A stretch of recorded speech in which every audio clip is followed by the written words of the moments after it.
Coming Friday, October 24th to Crystal Ballroom in Somerville. It's the Bumblebee Radio 5th Anniversary Spooky Season Showcase featuring music from Los Angeles artist Beck Black.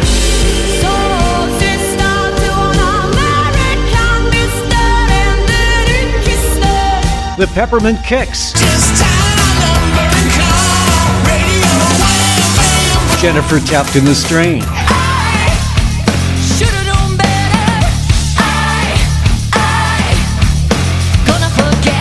And Smitty and the Fezztones. You're number one, most likely.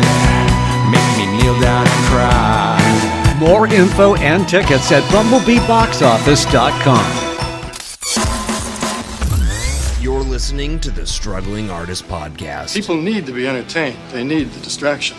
With your host, Trev Allen. I wish to God that somebody would do something to block out the voices in my head for 5 minutes.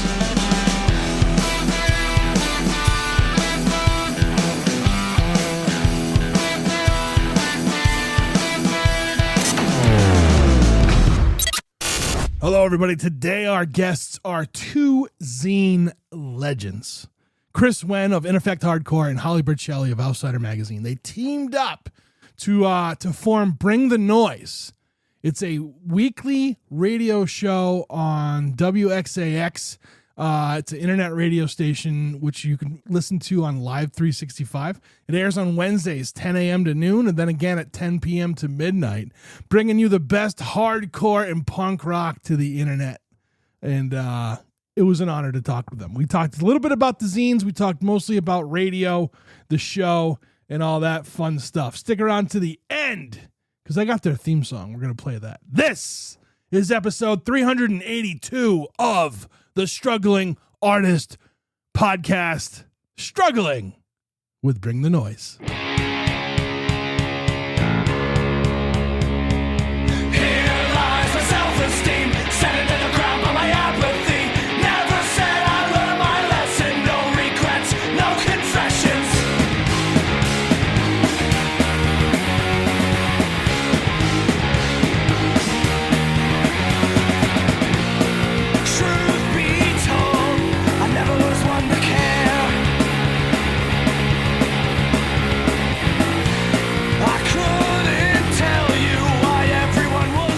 I was saying it before we got started, you both do really awesome things, and it seems like you've both been doing them for quite a while.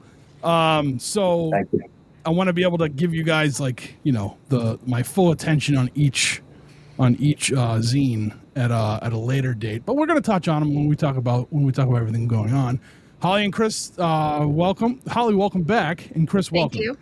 Thanks, yeah, of course. I was, this came about. Holly, you and I were chatting after the Trouble Bound episode, and this is the result of that. So I hope you guys liked the episode. It came out this past week. So yes, thank you. It turned out really well. Of course. I started a new job this past week, so like it was very chaotic for me to because I went from a crazy overnight schedule to leaving my house at 5 a.m. to go to this new job. So it's been it was a wild week, we'll say. Not a lot of sleep and a whole lot of I don't know, just trying to make it through the week, you know. Thanks for making time for us. Oh, of course. You guys might be my last weekend guest, unless like no one can do a weekday or something. I don't know. I gotta try to, because I gotta focus on like editing, and I do a lot of things. But like what you guys do a ton of things, and so I'm gonna be taking notes throughout this episode, okay, to learn how to better manage everything I do, because like I want to say we're at like 4 times a week I have like a meltdown about everything. So yeah, but we'll get there. I checked out the playlist that you sent me, because I hadn't been able to line up being able to check out the actual show. I did check out the station as well last night.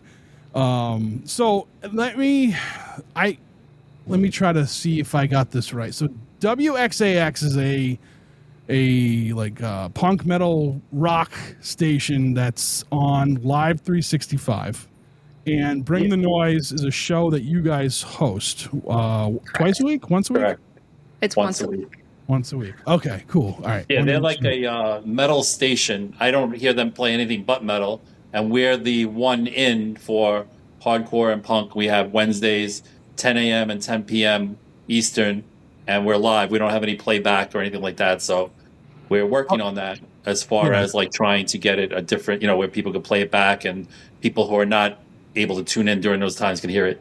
There's a few shows that I've listened to, and like I ask about that, like if they're an archive, and it's like, I think you got to kind of jump through some loopholes to get an archive of that, right? Yes, there's a lot of licensing that has to happen, and a lot of there's just a lot of moving parts. And I mean, there's all kinds of scheduling and programming, and it's not a straightforward thing to put something like that out there and then keep it out there. Yeah. So we're trying to figure out the best platform for that, whether it's going to be its own standalone thing or if it's going to be on like a podcast format. That's a whole undertaking. But right now it's live, and there's kind of a beauty to that too. If you're able to tune in at that time, you kind of make time and you kind of put it on. I know people that listen to it at work and on their commutes, and who stay up late and listen to it, which is really cool to know that people are staying up late on a Wednesday night just to listen to our show. Yeah. Cool. I was growing up, I was a big radio head. Like I loved the radio, and I would listen. Yeah, me too. Nonstop. I'd go to sleep. I still kind of sleep sometimes. I'll put the radio on when I go to sleep, but it's got like the radio. I don't know. There's like this like comfort feeling to it for me, especially rock radio. I think, being of the age that I am, discovering music, that's how you did it if you didn't know a band or if you didn't know somebody, and we didn't have streaming back in my day kind of thing. And I do appreciate, like, it's unfortunate that there's not a lot of terrestrial radio stations like that anymore. Yeah, but that's a different story for a different day. But yeah, so like being able to find a play, and like I said, I listened to the playlist. Everything I heard on the playlist, I loved. I didn't even think I was going to be able to. I think I told you that because I don't have Spotify. So like I got rid of my account, I don't know, a couple years ago, and then I got rid of. I wanted to listen to the Rolling Stones recently, so I reactivated it, and then got rid of it when I was done listening to them. So They can take my streaming money, the Rolling Stones, So everything I buy I use Bandcamp for everything. You know what I mean? I buy everything through Bandcamp. I listen to full albums. That's just what I do for digital music. And there's no reason like other than like I just wasn't using Spotify. I don't think the quality's good. I think we talked about that a little bit. So, but yeah, so but the radio, the format. I podcasting. I romanticize the radio, and I've always done that. And like, it's cool because living where I am now, like I've over the years, especially from doing the podcast, I've met some of my favorite, like people that like, I kind of like grew up listening to, and we're friends now. And it's like, holy shit, That's really cool. Yeah. So, where are you located, Trev? I live right outside of Worcester, Mass. Okay. Yeah, so there was some people from FNX that I became friends with, some people from WAAF that I became friends with. So it's just a cool, like, I don't know, it's like a full circle moment, I guess, for me. The podcast was nominated for a Boston Music Award, and I was on there with. It was for best. We were nominated 3 times so far for best music / or radio show / podcast, and like I'm on there with like Angel Wood, and I used to listen to her every day, so like it was like holy shit, but yeah, so the radio, I love it. I'm going to see if I can catch. There's got to be a way I could like record your show from like an app onto something. It's possible. Yeah. It's totally possible. Yeah, so you just have to record the audio that's on your computer. Right, exactly. So and I know how to do that. Cool. I think. I hope I do. Because let's work together on this. Yeah, we're trying to do that right now. So. But so do you guys? Are you guys live when it's on, or do you pre-record the show? How does that work? It's pre-recorded. Yeah. We'll if not all the shows have like talking. Some do, some don't, episode-wise, just depending on the show and if there's anything relevant going on and how busy our schedules are. And just in general. The show's taken on a few different format changes. When we first started, the person that started the station asked me to do the show. His name was Jim Arndt. He had started WXAX. He had a really clear vision for it, I think. And it's a metal station, like Chris said. But he approached me at one of my Outsider shows and said that he wanted to have some punk and hardcore representation on there. And I asked Chris if he'd like to do the show with me, and that's how it came about. And at that time, he really encouraged us to do a lot of kind of speaking about the artists and the songs and things that we were talking about the shows that we were booking, or just bands that we worked with that we were playing. And then Jim, sadly, he passed away earlier this year, and things kind of changed as far as how the shows were done. So we're starting to get back into like a more involved experience with each episode. We're starting to plan that. That's right cool. now it's mostly just music. Yeah. Do you guys, when you guys do the show, or I guess when you kind of started doing it and you had like your breaks, right? You had your breaks. I went to broadcasting school, so I'm sorry. I'm nerding out right now over this. So, so I have a show on our Patreon that I do, and it's a little bit easier to do something on Patreon because you don't have to get all the licensing, and I just ask the bands and they say yes, so like it's a little bit different that way. But I have had people who, hey, can I do one of your radio shows? I'm like, yeah. But here's how you got to do it. I was like, you gotta call out the station as you're coming in and coming out. You gotta do in your breaks. You're like, you got this time limit of breaks. You got to introduce who you got coming up next, and So I am like a nerd. So how did you guys like? So in the beginning, was it kind of like that? Like you kind of had to do like you did like recorded breaks, and then you would put the music in, and then you know what I mean, the lead back out. Yeah, yeah, it was more like that. And Jim did a lot of the programming for us, so it was put together really seamlessly usually. Okay. So we did not go to broadcasting school. Yeah. So I tell you what, I wish I did. Learning curve. It was a whole lot of money for no job.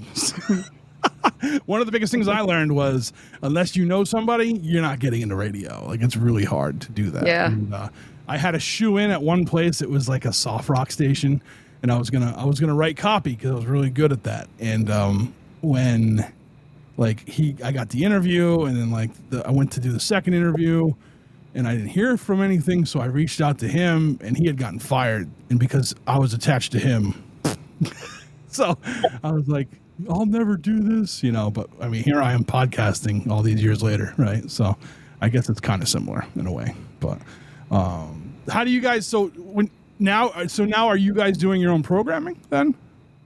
We have someone that helps us program it. Oh, okay, cool. But Basically, each week we're just, we have a Spotify playlist that's private for us. We throw all the songs that we each like, feel that are worthy of playing, we want to play for whatever reason. Me doing In Effect Hardcore is amazing for the radio show in that I get, emails 3-4 times a day from hardcore bands, or maybe up to 15, 20 new releases a week.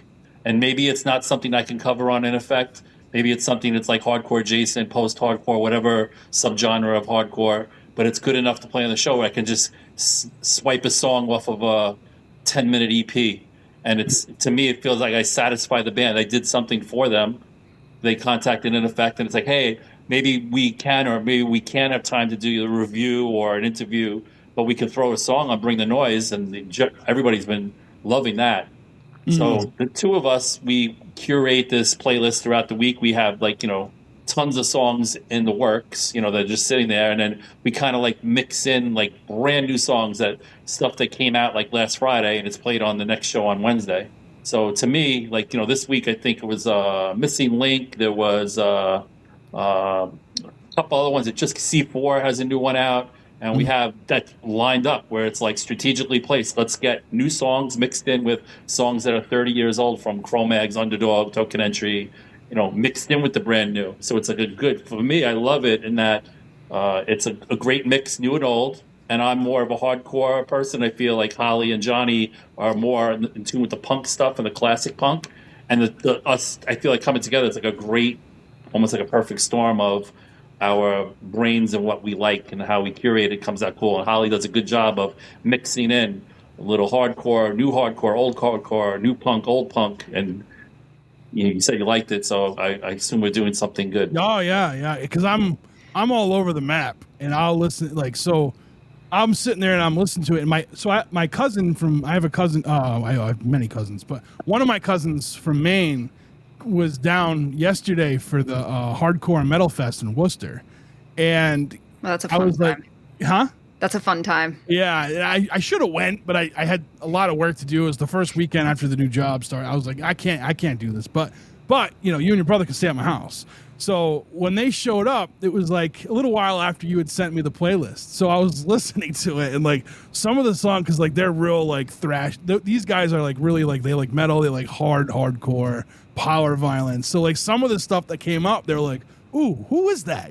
So I'm like, oh, that's this band, or it was cool. It was cool to get that like that mix, and that's how I like everything. So like, back in the days of making mixtapes, right? I would have something on there that's like, we'll say like metal, and then you'd hear like the Talking Heads or something, like something like that, or Blondie, or and then like I also, because my mom always listened to like. Actually, my mom listened to a lot of Talking Heads and Blondie too, but she was like she was into like that 80s freestyle kind of like like stuff, dance stuff. So like I have a whole, like I would have that on a tape too, and people like, what the fuck, So and when I was doing the radio show for the Patriot, first off, it's a lot of work. I know that just from doing the stupid little one that I have on my Patreon, and like it takes a lot of it takes me, and this is somebody who's like, I'm not doing everything that you do with radio, right? Like what you guys are doing. So it would take me a good 2 hours to make a playlist for it, and like how I'm going to structure each break, and how I'm going to structure each block of music, and and then I go on Bandcamp and I buy it all, and I'm like, shit, man, I'm it's cool that I have over 900 titles in my Bandcamp thing, but I'm going broke. I had to slow it down a little bit, So like when you guys, getting into this, so now it's basically your show. Like you guys like, you have someone that's helping you with the programming, but like you're kind of out there getting your own thing, or getting it from these bands that reach out to your respected zines or whatever, right? Yeah, Yes. bands that I book on my shows, I try to highlight. So that kind of, if I have a show coming up, which I do pretty much every month, sometimes multiple shows that I book, I'll try to, not all the bands fit into the punk and hardcore, not everything's appropriate for the show, is what I'm trying to say. But I try to, if the band's music is appropriate, I try to at least highlight them for the time leading up to it. I try to make sure that if there's a band, like Outsider only prints twice a year. So there's all that time in between that, like Chris said, you can't highlight everybody. You can't help everybody on your publication. So the in between, I can help bands by playing their stuff on the show. Yeah. And that's available anywhere that people can listen online. So if you have access to the internet, you have access to listen to that, which I think is pretty cool. I see bands when they're getting put on like an internet radio, they get pumped.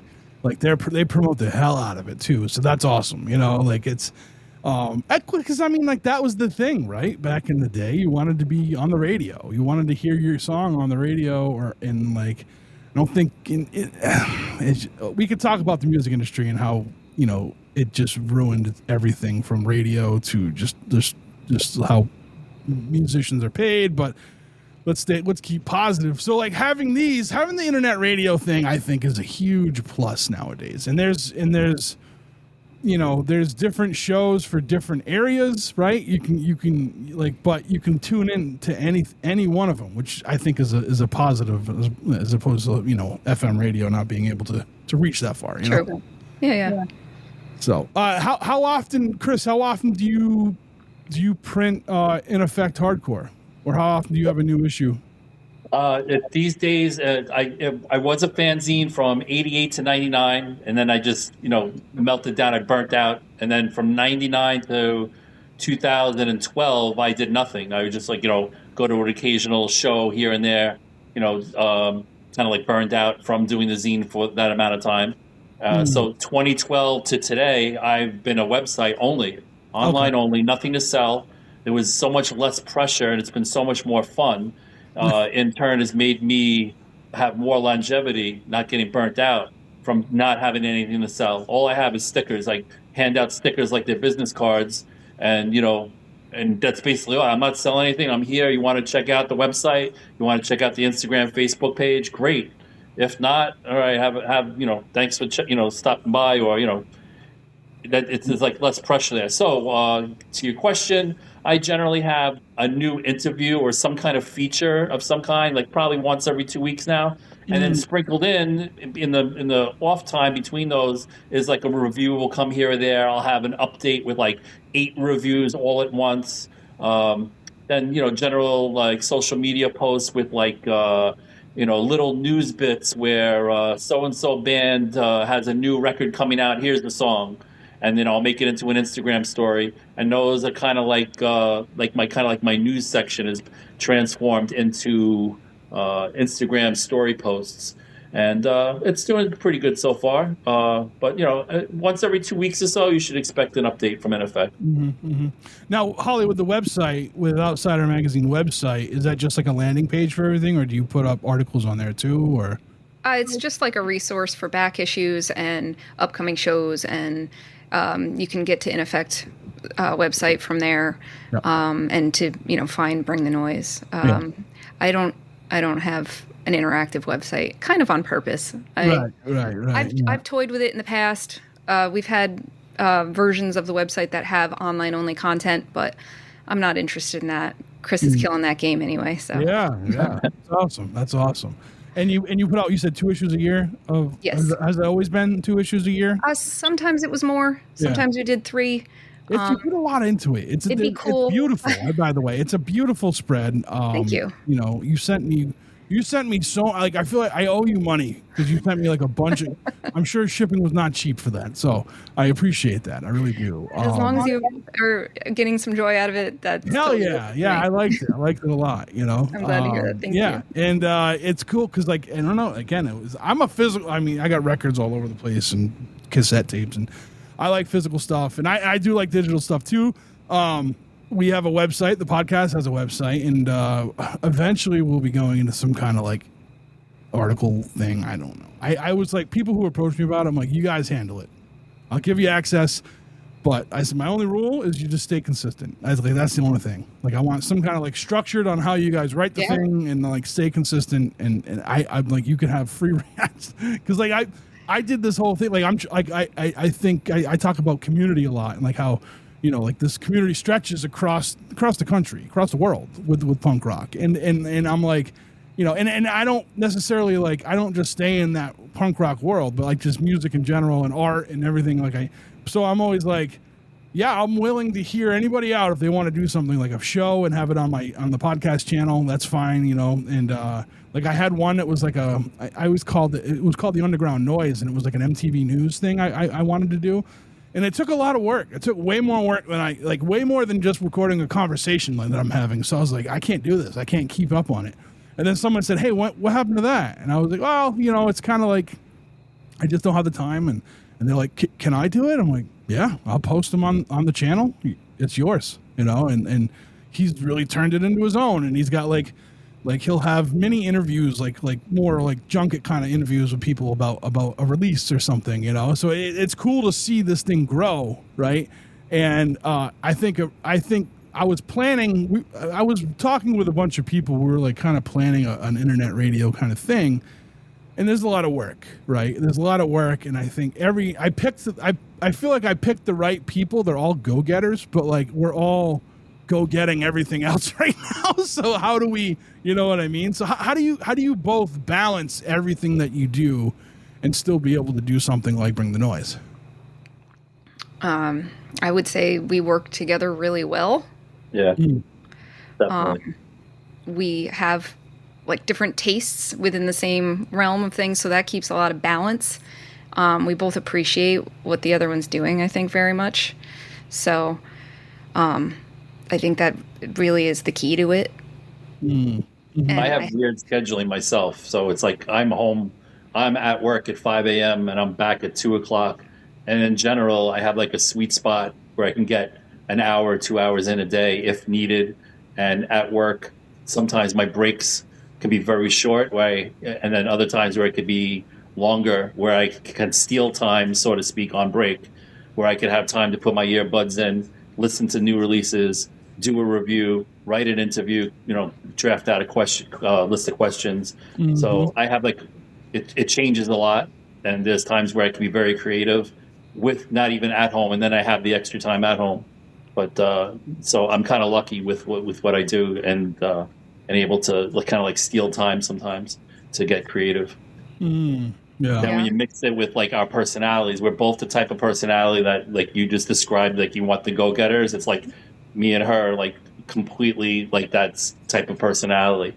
It's probably if we were left alone on our own accord, we would probably just work on it the whole entire day, until you start falling asleep, or I didn't eat anything. It's 4 o'clock in the afternoon.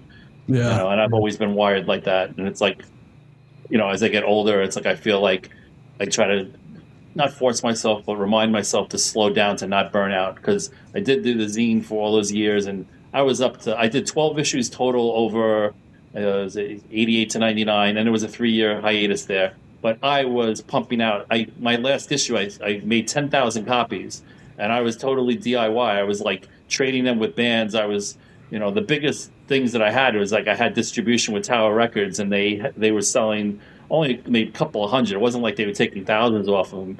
So I literally had hundreds at any time of magazines in my trunk, and not only driving all over the tri-state area, but trading with bands. Bands would go to Europe, and I would go drive to meet them. I'm like, hey, just bring 100 magazines with you. Sell what you can. If you give me money, that's great, for what I gave you. If not, thanks anyway, But I was in a good position at the end with the magazine when it was still printed, that I was in a situation where the advertising paid for all my printing.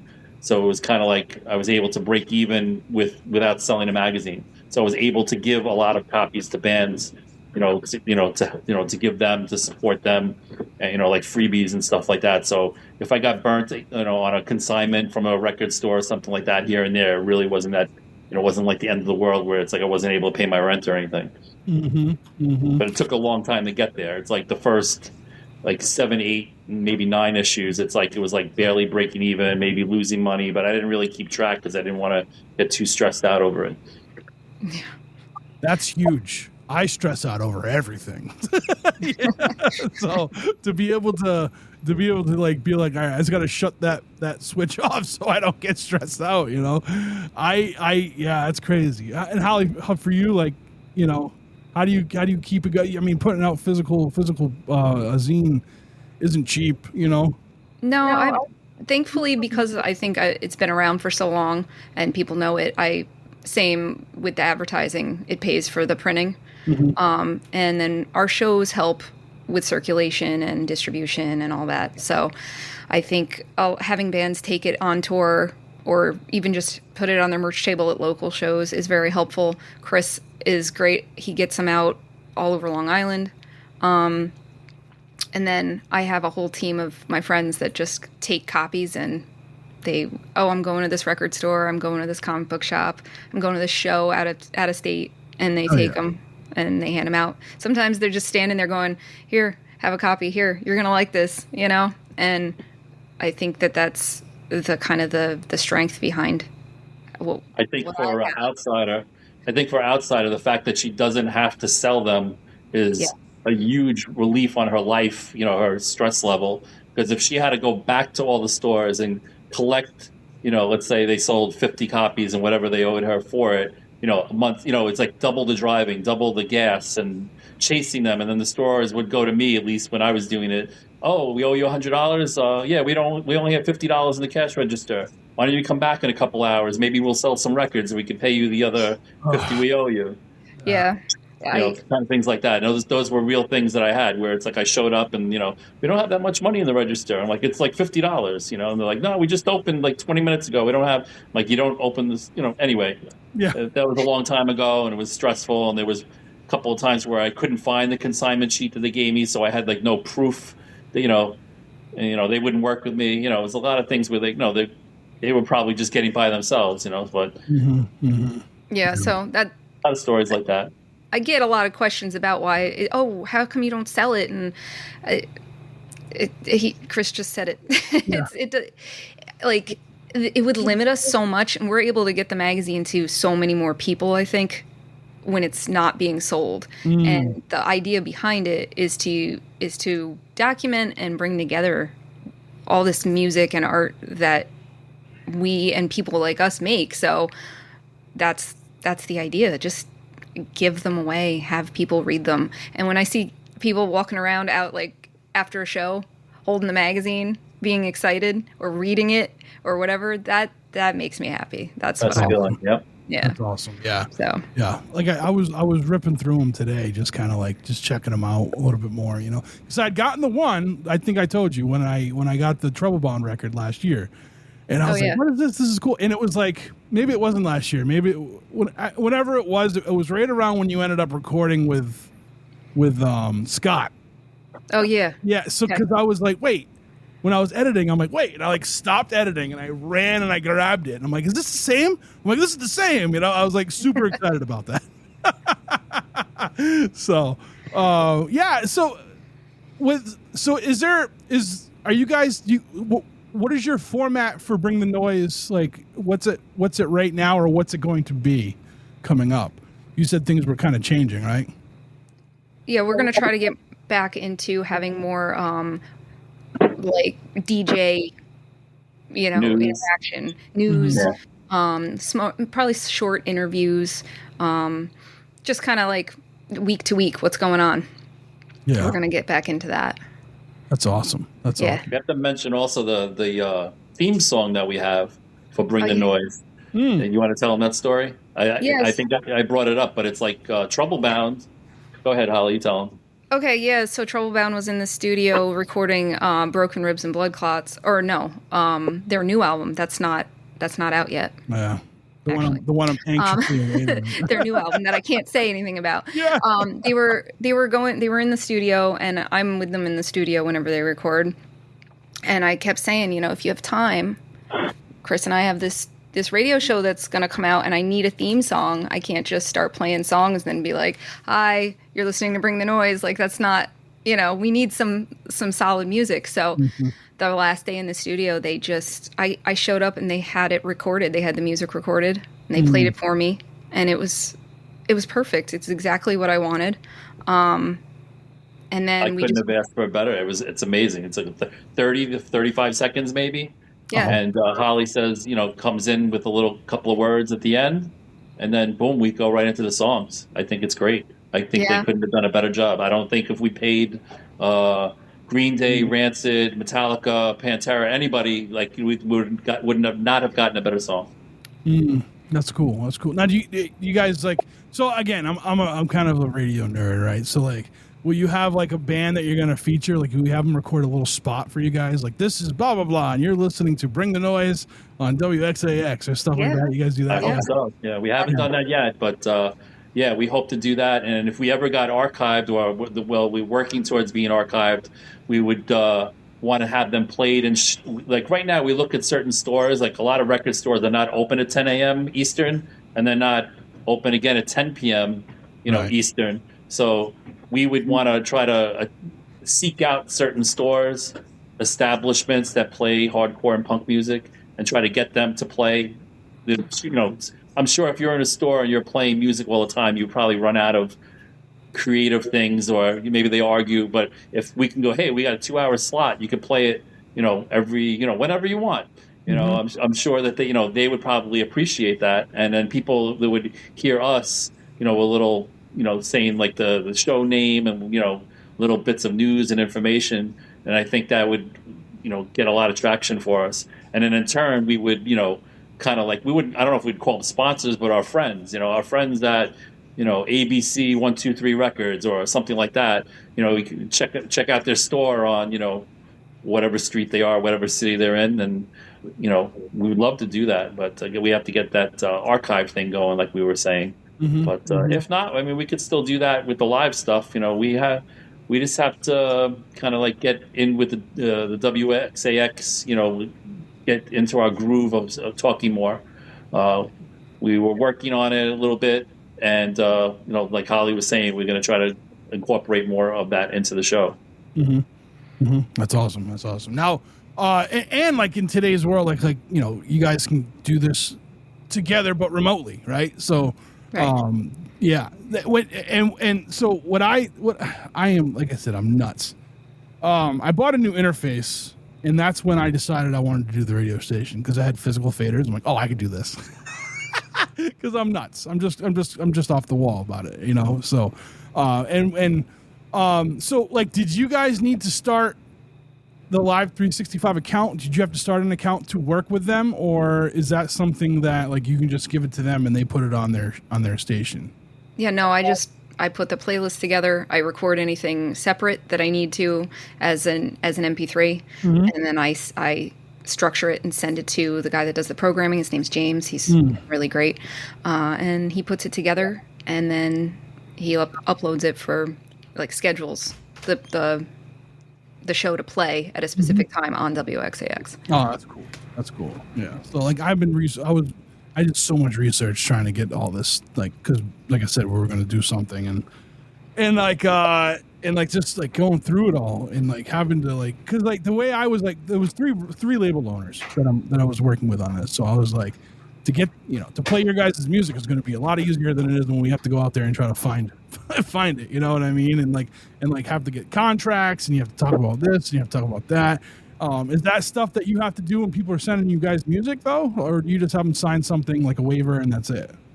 At this point, no. Right now, if it's not on streaming already, which means it's licensed to be played in that way, we just have received it from the band. Yep. Or we've purchased it, like you said, on Bandcamp. Sometimes I purchase a track or whatever that I don't have access to. So it's all covered under the radio station. Yeah, that's cool. That's the great thing about being part of a show on an actual radio station. Yeah. It's under that umbrella.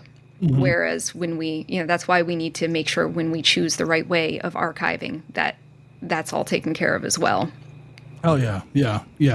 It's got to be able to fit it all. I don't even like. So I mean, I know someone who has an internet show, and they do have an archive, but they have to host it through their website. Like you can't find it on Spotify or Apple or anything like that. You know what I mean? Like you have to go through their website to listen to the archive, which I don't see a big problem with. I know in today's world, instant gratification world that we live in, like everyone just wants to be able to go to one place and just listen to everything, but right. That's why Spotify is so popular. yeah. So God, it doesn't even sound good. I don't know. It doesn't even sound good. I don't like Spotify. They don't sound good. I don't know. That's just my own thought. So like what doing a radio show for you guys, like were you guys big fans of the radio and everything? Like tell me about that. Tell me about like what your influences were for like listening to the radio, because they do influence us, right? Like I remember listening to a DJ and just being like, whatever this guy said, like yeah, today I probably don't agree with him, but at the time, like, you know what I mean? Like what was the radio to you both growing up? Hardcore and punk wise for me was Crucial Chaos radio show on WNYU in New York with Spermicide and Johnny Stiff were the people that I grew up with, late 80s, mid to late 80s. They were on, I forgot what day of the week. They were 9 to 10:30. They played hardcore and punk from 9 to 10. They were live. And you would sit there, you would get your boombox out, your radio of some kind, and record it, because 10 to 10:30, they always had a live band. And there was always a thing with... it was always like Murphy's Law would be on there. Like Super Touch was my favorite set ever, because Super Touch was a band that didn't have recorded stuff out, ton of recorded stuff. And this particular live set that they did on WNYU was amazing. Some a record label eventually pressed it onto a 12-inch vinyl release But that it was an absolute huge influence on me as far as a kid finding hardcore punk and not knowing about it, or not knowing a lot, or just finding it. They played all different kinds of music. They had live bands. They would talk about this show is coming up at CBGB's, and and it was like kind of like without the internet, like you needed stuff like that to tell you. And it's not just me. It's like there are tons of other people that had similar stories about that radio station. And then as I got deeper into the music scene and my friends were in bands and stuff like that, I started going to WNYU to watch my friends' bands play. And that became a whole other thing because they only let the bands up. And they were like, students going in like a main, entrance, security guards trying to stop you if you weren't in the band. And it became this whole cat and mouse game. It was amazing stories with, I remember I used to say I would dress collegiate, and I would go down there with like a college shirt and like my backpack and, not wear any band shirt. And there were many stories with like people running to the elevator bank and trying to beat the security guard. Because once you got in the elevator, you were pretty much in the building. And there's all these crazy stories from that. So on top of it being a great show, it was very influential to me. It was also eventually finding out and going there, physically going there and having all these great stories. And a lot of people loved going there, loved the station, and all the influence it had on us. And before, I don't sleep on Cousin Joe from the Black and Blue crew had the East Village radio show that came about. Well, I found it in around 2012 when I started doing the In Effect website, and I would tune into that every week also. And they were a really good show to listen to. They mixed it up. They would play, Chrome Mags to Ignite to Agent Orange to Dead Kennedys. They mixed it up really good. So I think those two shows were stuff that influenced me. And it's like when I look at this show and how I would like it to be, and when Holly likes more of the punk stuff and me like more of the hardcore stuff, I think we kind of have the blueprint that is similar to those two shows that I mentioned. Right on. Black and Blue Radio Takeover was the name of the show on East Village Radio. It was good times listening to that. That's awesome. What about for you, Holly? I just grew up listening to the radio all the time. I made mixtapes, all the local stations, and I'd flip back and forth. You'd have all the little presets on the stereo, for each station in my car. I even listened to AM radio when I got my first car. It just had a tape deck and AM FM radio, so that's all I listened to. And I would switch back and forth. And I thought it was a lot of fun to hear the difference in quality between the two kinds of, broadcasting. And I really liked a lot of oldies as well. And then I got into a lot of the college stations. I really liked Seton Hall Radio, all that metal and hardcore they used to play. Mm. And then I think I even went back to it. I didn't like my phone being my alarm clock anymore recently. Oh, and so really? Okay. Yeah, I don't like it. It makes me like angry to wake up to the phone waking me up. Yeah. Even with like the gentle wake up, no, I don't like that. I always woke up to my clock radio, so I dug that out of my storage unit and I plugged it in, and my little Sony Dreamcube is waking me up with the radio now every day. So awesome. That's awesome. Yeah, like you said, there's something comforting about it. It's like I like the fact that it's not under your control. It's not a playlist. It's just whatever is going to be played and kind of comes at you. You might hear stuff you don't like. You can change the station. You can turn it off. But when you come back to it, you're either going to hear a song you love and that you've loved for your whole life, or you're going to hear something brand new. And I think that's the sweet spot of live radio or even internet radio. Yeah. I'll say, so when I was a senior in high school back in 1999, WAAF they were in Worcester at the time, but I could get them down in Rhode Island because I had like a high, I had a stereo that was worth more than the car I was driving, right? Because that's what we did. And like that. And I would listen to AAF, and that's how I kind of like especially at that time, like learned about a lot of different bands, and they would have shows like at night. They would have like Harder Faster, which was punk, which was like hardcore and metal show where kind of like what Chris was saying, like people would come in and they would like perform, and they would get interviewed right there. And like I remember when I moved to Worcester, it was in 2011, And like that radio station, they were in Boston now, but like they were playing the same things they were always playing, and I loved it. It was such a nostalgic hit. R.I.P. because they went on. God bought them out. You know, Jesus took over, and they're no longer a station, unfortunately. But yeah, but like it's just I don't know. There's something about the radio that just makes me happy, and like I have like an old school stereo receiver, and I'll just turn I'll listen to the radio a lot on like my digital devices, but I'll turn it on because I want to hear like the little crackle of the stereo. Yeah. You know, like I used to go to my grandmother's house. She lived a town a little south from where I lived growing up, and so she had my mom's old stereo in her old bedroom. This big, just gigantic thing that glowed green, and it had like sliders on it. And I would just mess with it and the antenna until I could catch stations that didn't come in at my house. And then I'd start making mixtapes. So sometimes I didn't even know what I was listening to. I didn't know what station it was until I heard the call tag. Yeah. Or, a band I never heard again. But it was cool to sit there or lay on the bed and just listen to whatever was coming through the airwaves. And I think that there's something kind of special about that. I think so. And I also think like because of that, like catching a show that's only between this time and this time, you know what I mean? Like there's something special about catching the show live too. So the archives are great because it lets you let somebody catch up if they missed it. But yeah, like catching something in the wild, like listening to it in the wild there's just something about that, which is really cool. Now, how can people listen to your show? I know it's on WXAX, which is on Live 365, and it's from 10 to noon on Wednesdays, and then then you guys repeat it at 10 p.m. to midnight, right? Same exact show, yes. Yeah, all right. So how is there an app that they can get something specific? Is there a way they can get reminders that the show's about to happen, or not yet with that? There's a WXAX app. Okay. Very specifically, it only plays that station. Mm-hmm. So Apple and Android. Yep, for any kind of device. It's just WXAX, and it's got its own little streaming. Like every show, it's just on all the time, and then you can tune in at specific times if you want to. Mm-hmm. It's on radio.net. It's on Live 365. Pretty much anywhere. I believe. I'm not sure how many platforms on. I think it's on anything that supports internet radio. Okay.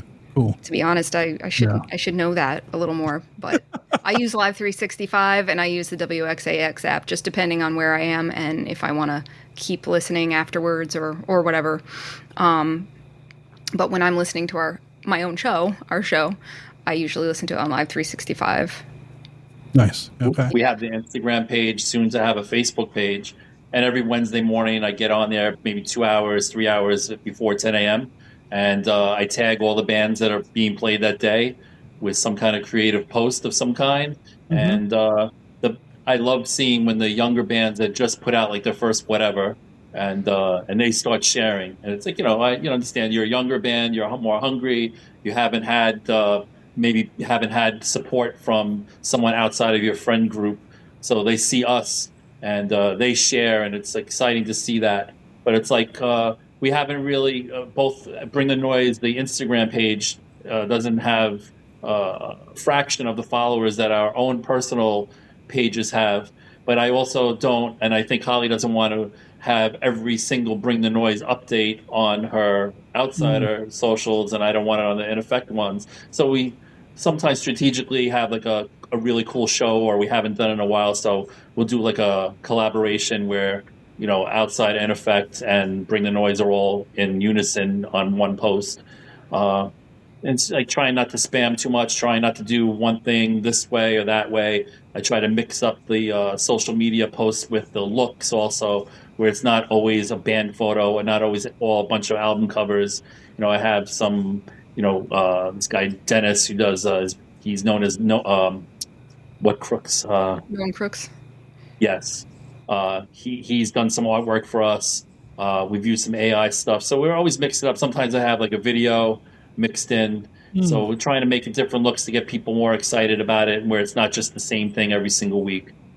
Hell yeah. And hopefully like when I should have some time in 2 weeks. So it's not that it's going to take that long, but I neglected to make a Facebook page for it also. And I have to remind myself that not everybody has abandoned Facebook. It's like it's still a viable thing to reach people. Mm-hmm. And especially out of the U.S., there's a lot of people that contact me, in effect, through Facebook. And sometimes I get caught up in the notion that everybody has somehow switched to Instagram. I don't know how. Yeah, we all got the memo at the same time. I hate social media so much, but it's such a necessity with doing things that we all do, right? So it's everything I do is based off of that. And it's almost like a job in itself, just running social media stuff. And like, it's true. As Holly, as you saw with me posting all the clips last week, you know what I mean? Yeah, you did really well with that. I like the way you thank you. use little segments. All the YouTube ones, I programmed those like at once. The TikTok ones, I program at once. And then everything else, I'm like, I got to remember to do this. I did pretty good for being on the day shift, When I work nights, it was a little bit different. It's kind of like what you were saying, Chris. I can say this now because I don't work at that place anymore. But I built the website for my podcast in one 12-hour shift at work. I've finished like writing projects at work because when it's low and it's 3 a.m, how else are you going to stay awake? You just got to work on your own stuff. You know what I mean? So, but with the new job, it's going to be a little bit different, but I have time at night to do everything. And that's what we're going to be doing now. So it's, it's just trying to get back into the sleep thing, the sleep killing me. Like, but to answer your question, if you want a reminder, just follow the Instagram page, which is Bring the Noise Radio. All That's right. the actual handle for that. And if you follow Outsider Magazine, you follow In Effect Hardcore, we're going to remind you that the show's coming on. So awesome. If you're on there, everybody's who's on there is on there pretty regularly. So yeah. And we post the links too. So if you're following the stories, you can usually just click through. And if you have the app or if you're on the desktop, you can follow the link to the streaming. Mm-hmm. Now, this is just from my experience of with the two of you and knowing that you guys are both go-getters and you do a lot and you can't stop, right? You're always going to do all that you can do to support art and your own art and everyone else's art too. Is there a down the road, you guys going to start your own station? We're already taxed as far as like our time and everything like that. We I think we might have mentioned that to each other with maybe when there was a big lotto or lottery jackpot at some point. Maybe we discussed that or joked around like, haha, we could have our own radio show and our own hardcore stadium and our all these other pie in the sky type of thoughts and ideas. But who knows, Yeah. Well, thank you both for doing this. Thanks for coming on and talking with me. Holly, it was good to see you. And Thank you. I would love to have you both on. We could talk about your zines too, and we dig into them, right? That'd be great. Really dig into them. So, I know I'm going to try my hardest on Wednesday to make sure I'm not somewhere where I can't have my headphones in, so I can listen to Bring the Noise. All right, that's the show. I want to thank Chris and Holly again for being today's guests on the Struggling Artist Podcast. In the show notes, you will have links to In Effect Hardcore, Outsider Magazine, and of course, Bring the Noise. I want to thank Chris Chavez, Jeff Bousquet, and Arya Rad for being part of the Struggling Artist Podcast team. Follow them on Instagram. Chris at 716 The Sound, Jeff at JRB Image, and Arya at Coffin_salesman. Thank you to State Line Records for sponsoring the podcast. Head over to StatelineRecords.com and buy some records from Mark. I know he'll appreciate it. Thank you to the band Losers Circle for letting us use their song, The Great Illusion of Time, off of their album Took Long Enough as a theme song, wow, to the Struggling Artist Podcast. You can always find a link on our website, thestrugglingartistpodcast.com. that will bring you right to their Bandcamp so you can purchase that record from them. They have digital and they have physical vinyl record. It is that time of year again. We are up for another award with the Boston Music Awards. We're up for Best Music Podcast. It's the 4th time we're being nominated, and it's very exciting. So you can go to bostonmusicawards.com and vote. There's some really good bands. There'll be some bands on there if you're an avid listener of the podcast that have been on this show. Make sure you vote for them too. bostonmusicawards.com. Thank you to everybody over at Patreon supporting us. Your contributions help us tremendously with doing projects we do throughout the year, as well as upgrading equipment and so on and so on. I hope you enjoy all the extra content that we have over there. If you want to see what's going on, head over to patreon.com/podcast TSA. Everybody who listens to the radio. I mean, I got radio on the brain tonight. Everyone who listens to the podcast and reaches out, tells us, we suck, or tells us that we're great, tells us we should have this band on, or tells a band to get in touch with us to have them on. Thank you. This is very much a community, and it's working the way it's supposed to. And I really do appreciate each and every one of you for taking the time out of your days to listen. Well, like I said, I have the theme song to bring the noise to play for you guys. Make sure you check them out, like I said, on WXAX, which is on Live 365, Wednesdays, 10 a.m. to noon, and then the replay is at 10 p.m. to midnight. Until next week, take care of yourselves. We'll talk to you then.